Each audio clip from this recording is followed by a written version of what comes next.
Hello everyone, welcome back to Mind Edutech. आज इस class में हम लोग डिस्कस करने वाले हैं थ्योरी ऑफ रेवेन्यू के अंदर जो हमारा नेक्स्ट टॉपिक है जिसका नाम है firms revenue curve under different markets. So हम लोग स्टार्ट कर चुके हैं हमारा chapter number 4 theory of revenue, जिसमें अब तक हम लोगों ने बातें कर ली हैं रेवेन्यू जो है उसका मीनिंग क्या है, उसके अलावा कॉन्सेप्ट्स ऑफ रेवेन्यू क्या है, कितने हैं और उनके बीच में क्या रिलेशनशिप्स हैं। एंड नाउ आज हम लोग बात करेंगे कि किसी भी फर्म के रेवेन्यू कर्व का शेप कैसा होता है अंडर डिफरेंट मार्केट्स। तो इसमें हम लोगों को दो बातें जाननी है। पहली बात कि किसी भी फर्म का रेवेन्यू कर्व का शेप वो हम सीखेंगे जब हम ये जान चुके होंगे कि मार्केट के कितने टाइप हैं ब्रॉडली, ठीक है, कितने कैटेगरीज में हम मार्केट को कैटेगराइज कर सकते हैं और according to different type of market उनके क्या फीचर्स होंगे और अलग अलग मार्केट में किसी भी फर्म का क्या रेवेन्यू कर्व होगा। तो चलिए शुरू करें, firms revenue curves under different market. जैसा कि मैंने बताया कि मार्केट को हम ब्रॉडली कैटेगराइज कर सकते हैं। Broadly market are categorized as, market को हम मेनली तीन अलग अलग टाइप ऑफ या तीन फॉर्म्स ऑफ मार्केट में बांट सकते हैं। सबसे पहला जो टाइप है मार्केट का उसको हम कहते हैं perfectly competitive market. First market का टाइप हो गया आपका परफेक्टली कॉम्पिटिटिव मार्केट। ये है क्या परफेक्टली कॉम्पिटिटिव मार्केट, ये क्या है, इसके फीचर्स क्या है मेन, और इसके फीचर्स के अकॉर्डिंग इस मार्केट में जो भी फर्म होगा उसका रेवेन्यू कर्व का शेप कैसा होगा और क्यों होगा, हमें ये जाननी है। तो ये हम देखेंगे। सेकेंड जो टाइप है मार्केट का दैट इज मोनोपोली मार्केट, ठीक है, ये सेकेंड टाइप है। और थर्ड टाइप है आपका मोनोपोलिस्टिक कॉम्पिटिटिव मार्केट। हम लोगों को मेन तीन टाइप के मार्केट्स डिस्कस करने हैं यहाँ पे। सबसे पहला तो हो गया आपका परफेक्टली कॉम्पिटिटिव मार्केट, दूसरा है हमारा मोनोपोली मार्केट और तीसरा जो है हमारा वो है मोनोपोलिस्टिक कॉम्पिटिटिव मार्केट। ये तीन अलग अलग टाइप है मार्केट के और कौन सा मार्केट क्या फीचर्स शेयर करता है एक दूसरे के साथ, हमें ये जानना है। तो चलिए हम शुरुआत करेंगे सबसे पहले टाइप के साथ which is perfectly competitive market. कि परफेक्टली कॉम्पिटिटिव मार्केट में फर्म का जो रेवेन्यू कर्व है उसका शेप कैसा रहेगा हम ये देखेंगे, ठीक है।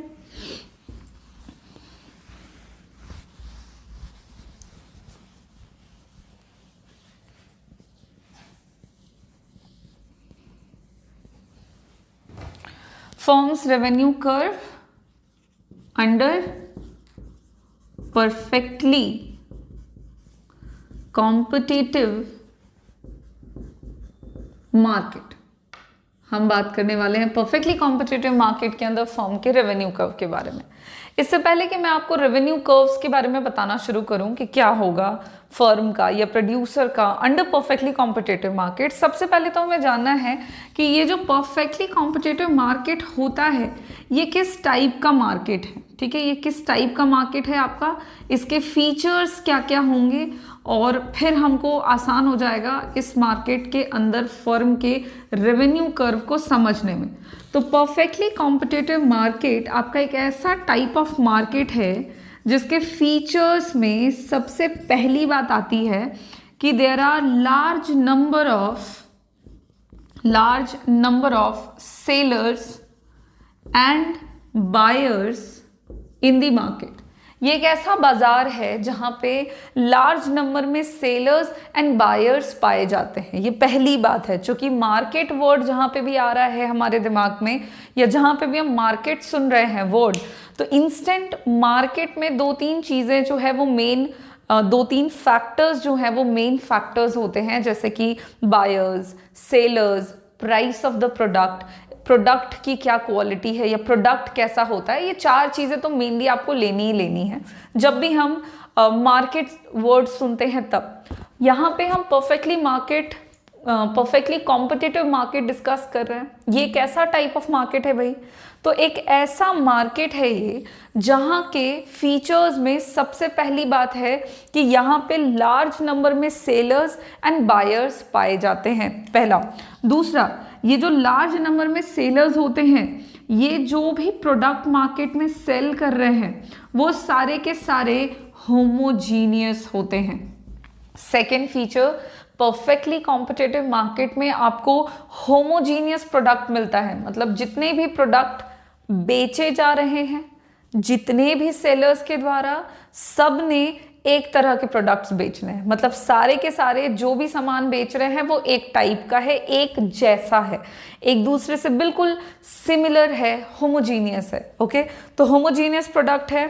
अब सेलर्स एंड बायर्स का पता लग गया, प्रोडक्ट का पता लग गया, तो अब बारी आती है प्राइस की। तो चूंकि बहुत सारे सेलर्स हैं और वो सारे के सारे मिलके सिमिलर प्रोडक्ट मार्केट में सेल कर रहे हैं, तो जो भी प्राइसेस होगा प्रोडक्ट का वो यूनिफॉर्म होगा, एक समान होगा। मतलब परफेक्टली कॉम्पिटिटिव मार्केट में जो प्रोडक्ट की कीमत होती है वो यूनिफॉर्म होती है, यानी कि एक जैसी होती है, जिसको हम दूसरे शब्दों में कह सकते हैं कांस्टेंट प्राइस होता है इस मार्केट में। ठीक है, उसके अलावा और भी फीचर्स हैं, जैसे कि परफेक्ट नॉलेज जो होता है मार्केट का वो होता है सेलर के पास भी और बायर के पास भी। उसके अलावा इस मार्केट में कोई रिस्ट्रिक्शंस नहीं होते to entry and exit from the market, मतलब इस मार्केट में कोई भी नया सेलर बाजार में आ सकता है अपने प्रोडक्ट को सेल करने के लिए, साथ ही साथ कोई भी फर्म इस मार्केट को छोड़ करके जा भी सकता है। तो ये एक ऐसा मार्केट है जहां पे फ्रीडम है, बायर्स एंड सेलर्स को फ्रीडम है फॉर एंट्री एंड एग्जिट, साथ ही साथ उनको परफेक्ट नॉलेज है अबाउट द मार्केट। अच्छा, ये एक ऐसा मार्केट है जहां पे प्राइस कांस्टेंट होते हैं, तो कोई भी सिंगल सेलर जो होगा वो एक अकेला किसी भी प्रोडक्ट के प्राइस को इन्फ्लुएंस नहीं कर सकता है। अगर कोई सोचे कि मैं अकेले अपने प्रोडक्ट की कीमत जो है वो मार्केट प्राइस से बढ़ा के रख लूं, तो वो ऐसा नहीं कर सकता है, क्योंकि यहाँ पे बहुत ज़्यादा सेलर्स हैं, फर्स्ट। सेकेंड, वो होमोजीनियस प्रोडक्ट बना रहे हैं, तो अगर आपको कोई प्रोडक्ट जो है वो 10 रुपीज़ ईच पे मिल रही है और कोई नया फर्म मार्केट में सपोज एंट्री लेता है और वो आपको यही प्रोडक्ट 20 रुपीज़ या 20 रुपीज़ ईच पे सेल करेगा, तो इस सेलर से कोई भी कंज्यूमर अपना प्रोडक्ट नहीं खरीदेगा, बिकॉज जब सेम प्रोडक्ट आपको 10 रुपए में मिल रहे हैं तो आप 20 रुपए क्यों पे करोगे? तो कोई भी अकेला प्राइस को बढ़ा नहीं सकता। वहीं पे कोई दूसरा फर्म मार्केट में आ जाए, वो सोचे कि भाई 10 रुपए में बिक रहा है, चलो हम फायदा कमाने के लिए 7 रुपए पर यूनिट पर ही बेचते हैं, तो ऐसा भी वो नहीं कर सकता, क्योंकि यहाँ पे लार्ज नंबर में सेलर्स हैं। अगर बहुत सारे सेलर्स मिल के 10 रुपए में बेच रहे हैं और कोई एक आकर के उसको कम कीमत में बेचेगा, तो सारे कस्टमर्स तो इस सेलर के पास चले जाएंगे और ये बाकी के जो सेलर्स हैं ऐसा होने नहीं देंगे। इस फर्म को बाहर निकाल दिया जाएगा, भाई इसको इस तरह का काम नहीं करने मिलेगा इन द मार्केट। तो कोई भी सेलर जो है वो परफेक्टली कॉम्पिटिटिव मार्केट में ना ही प्राइसेस को बहुत बढ़ा के रख सकता है, ना ही कम कर सकता है। इन शॉर्ट कि प्राइस जो होंगे वो कांस्टेंट होंगे। नया फर्म आएगा वो भी उसी मार्केट प्राइस पे प्रोडक्ट को बेचेगा, जो पुराना फर्म है वो तो बेच ही रहा है। और इसीलिए इस मार्केट का एक और फीचर है कि इस मार्केट में जितने भी फर्म्स होते हैं वो सारे के सारे प्राइस टेकर होते हैं, प्राइस लेने वाले मतलब मार्केट में जो कीमत है उसी कीमत पे वो अपने प्रोडक्ट को बेचेंगे, उसके अलावा वो दूसरा कीमत अपने प्रोडक्ट का तय नहीं कर सकते। तो फीचर्स हमको पता लग गए हैं परफेक्टली कॉम्पिटिटिव मार्केट के। अब हम आसानी से समझ पाएंगे कि अगर कोई फर्म है इस मार्केट में तो उसका रेवेन्यू कर्व जो है वो कैसा होगा। ठीक है, तो अगर हम किसी भी फर्म के रेवेन्यू कर्व को ड्रॉ कर रहे हैं अंडर परफेक्टली कॉम्पिटिटिव मार्केट, तो जैसा कि मैंने पहले बता दिया कि यहाँ पे सिंगल फर्म जो होगा वो प्राइस टेकर होगा, यानी कीमत को लेने वाला कोई भी कीमत को तय नहीं कर सकता है, कांस्टेंट प्राइस होता है यहाँ पे।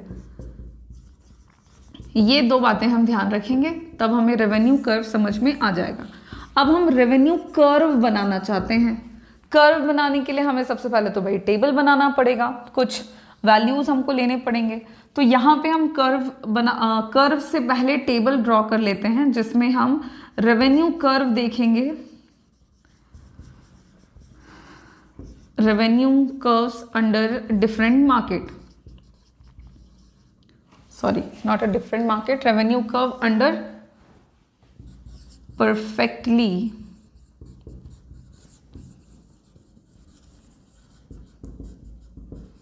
Competitive market.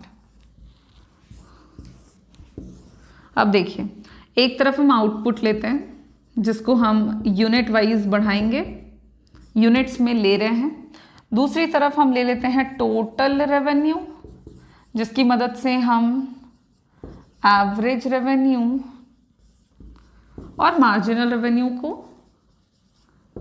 निकाल पाएंगे। और एक तरफ हम लेंगे मार्जिनल रेवेन्यू। ठीक है, ये हो गया हमारा output, total revenue, average revenue and marginal revenue. अब देखिएगा, यहाँ पे आउटपुट का प्रोडक्शन हम लेते हैं 1 2 3 4 5। मान लीजिए कि हमने 5 यूनिट्स जो हैं कमोडिटी के वो मार्केट में सेल करे हैं। हम कहाँ पर हैं, तो परफेक्टली कॉम्पिटिटिव मार्केट में हैं। ठीक है, अब हम सबको पता है कि एवरेज रेवेन्यू जो होता है वो किसके बराबर होता है, प्राइस के। परफेक्टली कॉम्पिटिटिव मार्केट में हमने क्या देखा कि प्राइस होता है कांस्टेंट। मान लेते हैं कि प्राइस ऑफ द प्रोडक्ट जो है वो 5 रुपए पर यूनिट है। ठीक, तो पहला जो यूनिट है प्रोडक्ट का वो भी 5 रुपए में बिक रहा है, दूसरा जो सामान है दूसरा यूनिट वो भी 5 में, तीसरा भी 5 में, चौथा भी 5 में और पांचवा भी 5 में, बिकॉज प्राइस कांस्टेंट है और हमने मान लिया है कि 5 रुपए प्राइस है पर यूनिट। तो पहले यूनिट की कीमत भी 5, दूसरे की भी 5, तीसरे की 5, चौथे की भी और पांचवे की भी 5 रुपए। अब टोटल रेवेन्यू को अगर हम निकालें तो टोटल रेवेन्यू बराबर होता है हमारा एवरेज रेवेन्यू इंटू क्वांटिटी। तो average revenue into quantity, 5 into 1 equals to 5, 5 into 2 equals to 10, 5 into 3 15, 5 into 4 20, 5 into 5 25। ये निकल आया हमारा टोटल रेवेन्यू। अब देखिएगा, टोटल रेवेन्यू हमने निकाल लिया है तो हम मार्जिनल रेवेन्यू निकाल सकते हैं। मार्जिनल रेवेन्यू हमने निकालना सीख लिया है कि भाई n यूनिट का MR निकालना है तो n यूनिट ऑफ TR में n-1 यूनिट ऑफ TR को घटा दो, है ना। तो जिस यूनिट का निकालना है स्टार्टिंग में तो 5 ही होगा, फिर 10 - 5 करेंगे तो मार्जिनल रेवेन्यू आ जाएगा of second unit which is 5। 15 - 10 करोगे तो आएगा 5 विच इज़ थर्ड यूनिट का मार्जिनल रेवेन्यू। नेक्स्ट का भी वही करेंगे, 20 - 15 तो 5 और अगले का 25 - 25। अब देखिए भाई क्या समझ में आ रहा है, परफेक्टली कॉम्पिटिटिव मार्केट में फर्म्स जो होते हैं वो प्राइस टेकर होते हैं, न कि प्राइस मेकर। कोई भी इकलौता फर्म जो होगा इस मार्केट में वो प्राइस को इन्फ्लुएंस यानी कि प्रभावित नहीं कर सकता, ना ही प्राइस को वो घटा सकता है और ना ही अकेला फर्म प्राइस को बढ़ा सकता है। तो इस मार्केट में प्राइस जो होता है वो कांस्टेंट होता है। अब कांस्टेंट प्राइस के साथ जब हम आगे बढ़ रहे हैं तो हमने देखा कि if price of the product is constant, then average revenue which is equals to price of the product is also remains constant. चूंकि प्राइस कांस्टेंट है और प्राइस ऑफ द प्रोडक्ट के बराबर होता है एवरेज रेवेन्यू, तो एवरेज रेवेन्यू भी constant. ठीक, अब एवरेज रेवेन्यू जब कांस्टेंट है तो हमने देखा टेबल में कि हमारा मार्जिनल रेवेन्यू भी कांस्टेंट है and which is equals to average revenue. मतलब AR के कांस्टेंट होने पर MR भी कांस्टेंट और एवरेज रेवेन्यू के बराबर हो जाता है। अब इसी के साथ जब हम ग्राफ बनाएंगे, फर्म का ग्राफ बनाएंगे, रेवेन्यू कर्व हम जब बनाएंगे किस मार्केट के अंदर, तो revenue curve under perfect competition जब हम बना रहे हैं तो हमें किसी भी फर्म का रेवेन्यू कर्व मिल जाएगा, उसका शेप हमको पता लग जाएगा। हम यहाँ पे एक्स और वाई एक्सिस ड्रॉ कर लेते हैं।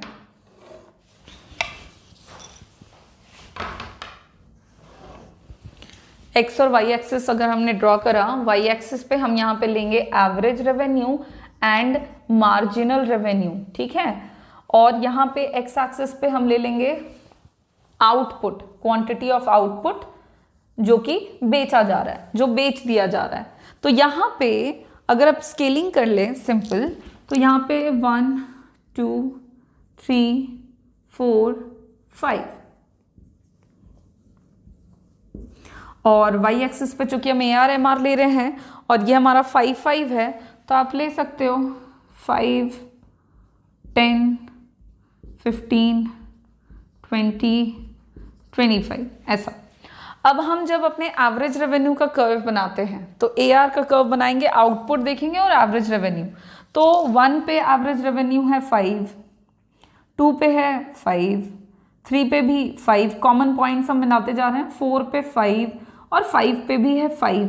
जब हमने ये सारे डॉट्स को मिला दिया है तो हमें एवरेज रेवेन्यू कर्व मिल गया। यही average revenue line price line है जो कि एवरेज रेवेन्यू के बराबर है। और एवरेज रेवेन्यू हमने बनाया और जब हम मार्जिनल रेवेन्यू बनाएंगे तो क्योंकि ये भी 5 है इसलिए हमारा यही लाइन बराबर हो जाएगा मार्जिनल रेवेन्यू के भी, ठीक है। तो जब हम फर्म का रेवेन्यू कर्व बना रहे हैं, ये आपका स्ट्रेट बनेगा। रेवेन्यू कर्व जब हमने ड्रॉ किया तो हमें एक हॉरिजॉन्टल स्ट्रेट लाइन कर्व मिला है। मतलब परफेक्टली कॉम्पिटिटिव मार्केट के अंदर फर्म का जो रेवेन्यू कर्व होता है वो हॉरिजॉन्टल स्ट्रेट लाइन हमको मिलता है, जिसको हम parallel to the X axis भी बोल सकते हैं। ये horizontal straight line revenue curve दिखा क्या रहा है, तो ये शो करता है कि परफेक्टली कॉम्पिटिटिव मार्केट में प्राइस ऑफ द प्रोडक्ट जो है वो कांस्टेंट होता है, प्राइस कांस्टेंट होता है, जिसकी वजह से एवरेज रेवेन्यू भी कांस्टेंट और मार्जिनल रेवेन्यू भी कांस्टेंट और एक दूसरे के बराबर होते हैं, ठीक है। अच्छा, कर्व के स्लोप की अगर हम बात करें कि जो कर्व का स्लोप है ये कैसा है, तो आप याद करो जब हमने पढ़ा था थ्योरी ऑफ सप्लाई में एक टॉपिक जिसमें हमने डिस्कस किया था क्या, तो प्राइस इलास्टिसिटी ऑफ सप्लाई। तो इलास्टिसिटी में मैंने आपको 5 टाइप बताए थे, ठीक है। 5 टाइप आपको मैंने बता दिए हैं और उन 5 टाइप्स में एक टाइप हमने पढ़ा था परफेक्टली इलास्टिक, परफेक्टली इलास्टिक। तो इस मार्केट में यानी कि परफेक्टली कॉम्पिटिटिव मार्केट में चूंकि हमारा जो रेवेन्यू कर्व है फर्म का वो हॉरिजॉन्टल स्ट्रेट लाइन आया है। हॉरिजॉन्टल स्ट्रेट लाइन का मतलब है कि आप कितना मर्जी क्वांटिटी जो है वो सेल करें मार्केट में, जो प्राइस ऑफ द प्रोडक्ट होगा आपका वो कांस्टेंट रहने वाला है, जिसकी वजह से average revenue and marginal revenue भी कांस्टेंट और एक दूसरे के बराबर रहने वाले हैं। तो यहाँ पे हम देख सकते हैं कि जो हमारा फर्म का रेवेन्यू कर्व है वो परफेक्टली इलास्टिक है। मतलब जो प्राइस है वो कांस्टेंट है बट क्वांटिटी सप्लाई जो है या क्वांटिटी सोल्ड जो है वो चेंज होता चला जा रहा है। और चूंकि ये हॉरिजॉन्टल स्ट्रेट लाइन है तो ये आपका इन्फिनिटी तक चेंज होगा। सो रेवेन्यू कर्व का जो स्लोप होगा वो आपका कहलाएगा परफेक्टली इलास्टिक, ठीक। तो ये आपका फर्म का रेवेन्यू कर्व कंप्लीट होता है अंडर परफेक्टली कॉम्पिटिटिव मार्केट। कि कॉम्पिटिटिव मार्केट के अंदर फर्म का रेवेन्यू कर्व का शेप कैसा होगा, तो हॉरिजॉन्टल स्ट्रेट लाइन, जो कि दिखाता है कि प्राइस ऑफ द प्रोडक्ट में कोई चेंज नहीं होगा, बट क्वांटिटी सोल्ड जो है वो आपका चेंज होता चला जाएगा टिल इन्फिनिटी, और इसीलिए जो कर्व का स्लोप होगा वो परफेक्टली इलास्टिक होगा। ये हमारा पहला मार्केट का जो टाइप है वो कंप्लीट होता है, और उस मार्केट में फर्म के रेवेन्यू कर्व का जो शेप है वो भी कंप्लीट होता है।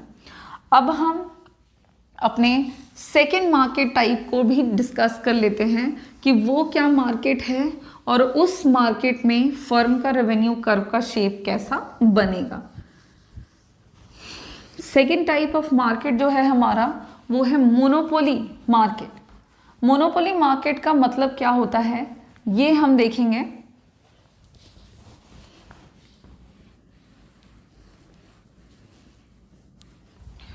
सेकेंड जो है वो है firms revenue curve under monopoly market.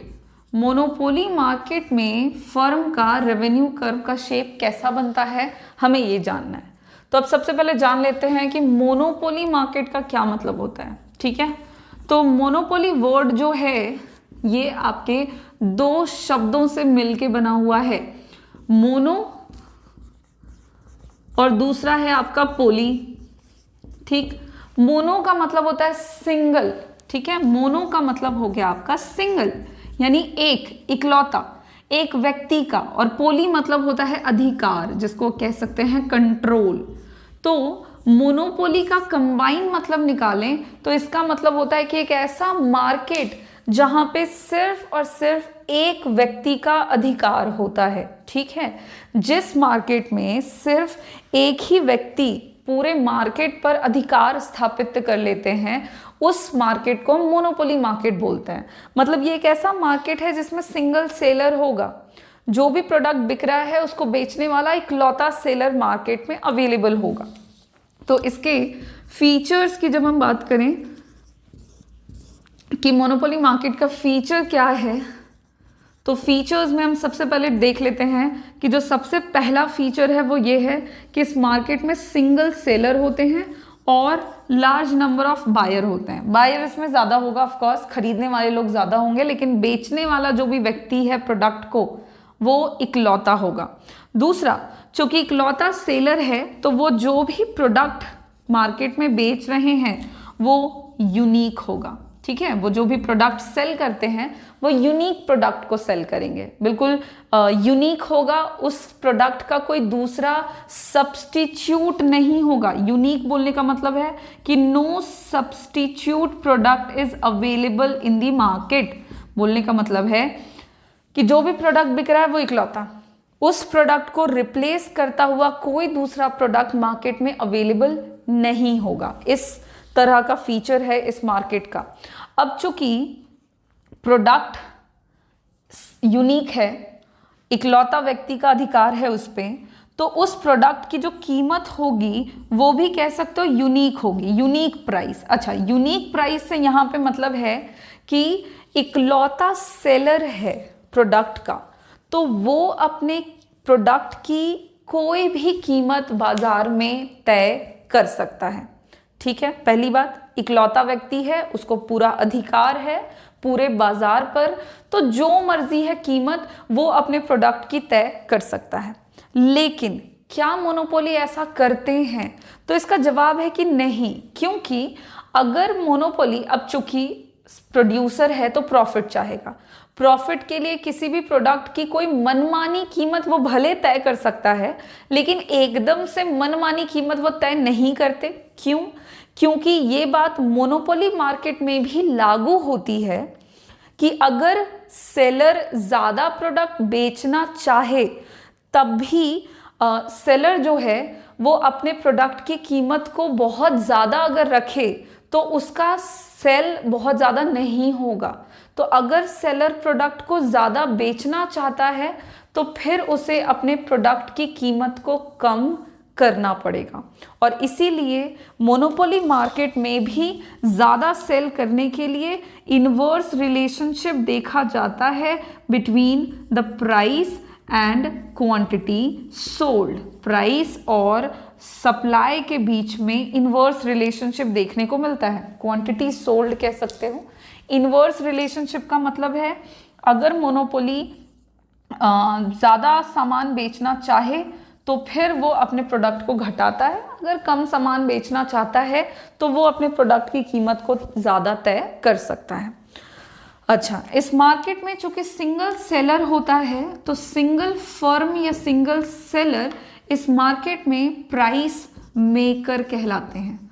कीमत को खुद ही तय करने वाला होता है फर्म इस मार्केट में। कोई चूंकि इकलौता सेलर है, अपनी प्रोडक्ट की कीमत को तय कर सकते हैं, तो वो कोई भी कीमत अपने बाजार में अपने प्रोडक्ट की तय कर देते हैं। अब हम बात कर लेते हैं कि मोनोपोली मार्केट में हमें आधी बात तो समझ आ गई कि उसके फीचर्स क्या हैं और जो मोनोपोली है वो अपने प्रोडक्ट की कीमत को किस तरह से तय करता है। मतलब इस मार्केट में कीमत फिक्स्ड नहीं होती है। अब हम लोग इस मार्केट में रेवेन्यू कर्व को समझने के लिए फिर से एक टेबल बना लेते हैं जिसमें हम देखते हैं revenue curves under monopoly. Monopoly बाजार में रेवेन्यू कर्व का क्या शेप बनता है ये हम देखते हैं। इसके लिए हम सबसे पहले क्या करेंगे, एक तरफ आउटपुट ले लेंगे जो हम यूनिट्स में ले रहे हैं, मेजर कर रहे हैं। दूसरी तरफ हम टोटल रेवेन्यू को ले लेते हैं, फिर एवरेज रेवेन्यू, नेक्स्ट होगा हमारा मार्जिनल रेवेन्यू,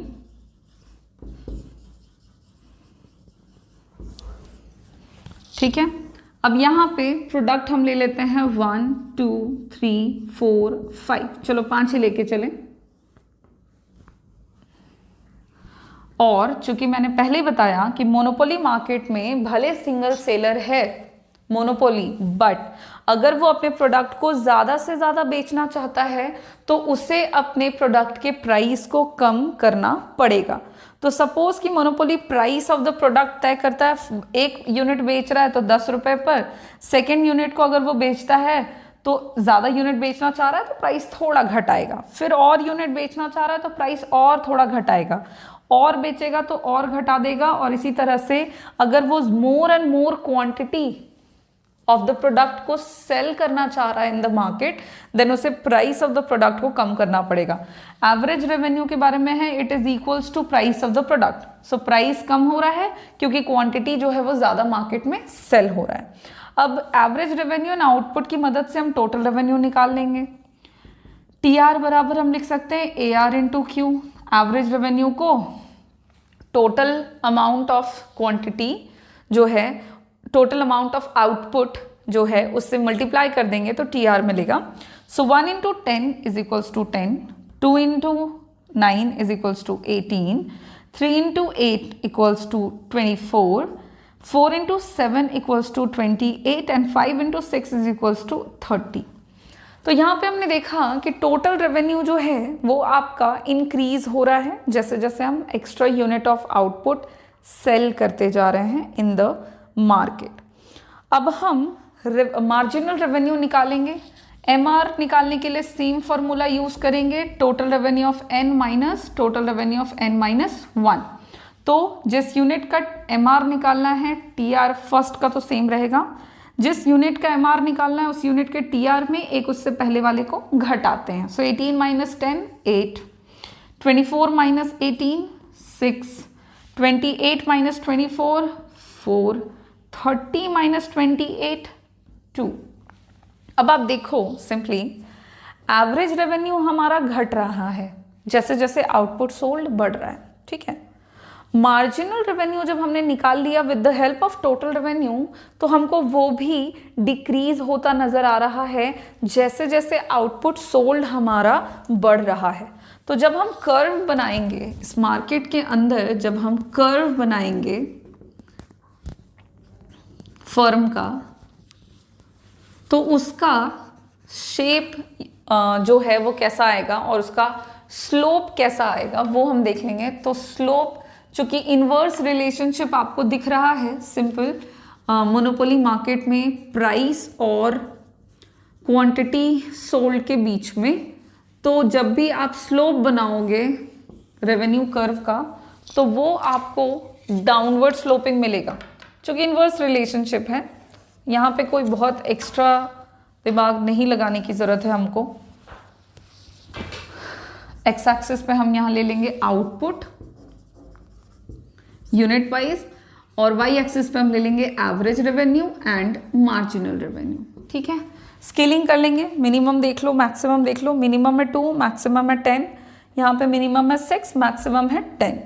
तो ठीक है, 2, 4, 6, 8, 10 ये कर लेते हैं। हमारा AR और MR दोनों कवर हो जाएगा।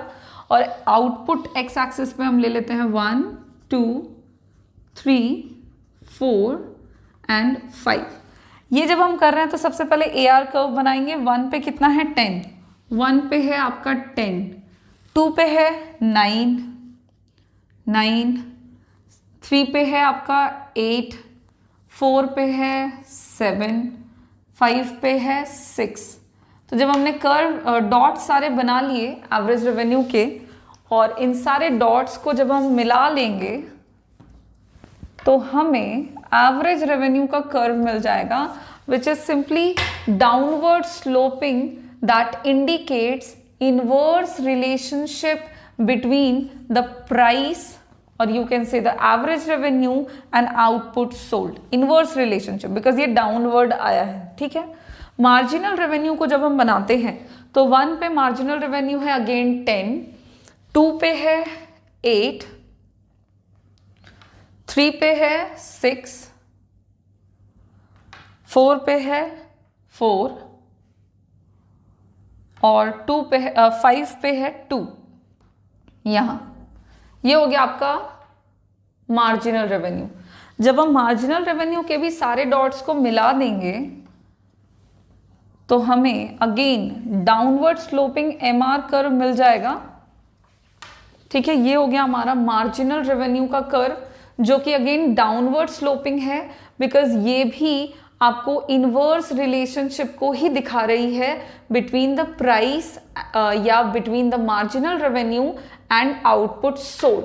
तो मोनोपोली मार्केट के अंदर फर्म का जो रेवेन्यू कर्व होता है उसके बारे में भी 2 बातें हम देखेंगे। उसका जो स्लोप होता है वो डाउनवर्ड स्लोपिंग होता है,